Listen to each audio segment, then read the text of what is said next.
Azizlar, dinimizda inson doim mehnatga, kasb-u korga, tirikchilikka targ'ib qilingan. Odam alayhissalomdan boshlab Muhammad alayhissalomgacha bo'lgan hamma payg'ambarlar ham mehnat qilishgan. Biror bir payg'ambar yo'qki, mehnatdan uzoq bo'lgan. Jumladan payg'ambarimiz alayhissalom ham bola bo'lib qo'y boqdilar.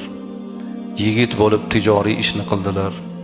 Payg'ambar bo'lgach, Madina tashqarisida xurmo bog'lari bo'lardi.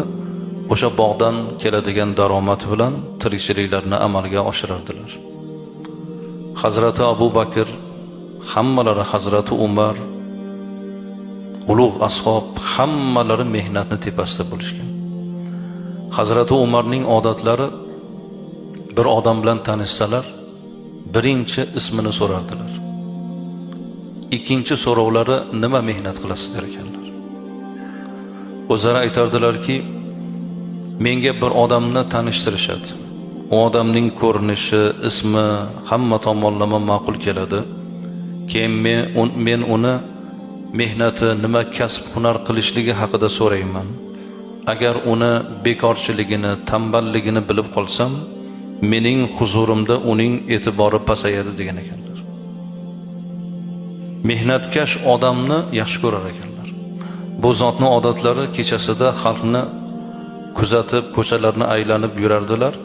Kimning uyi qarovsiz bo'lsa, daraxti qarovsiz bo'lsa, yeri ishlov berilmagan bo'lsa, o'sha uy egasini, yer egasini, daraxt egasini mehnatga undardilar.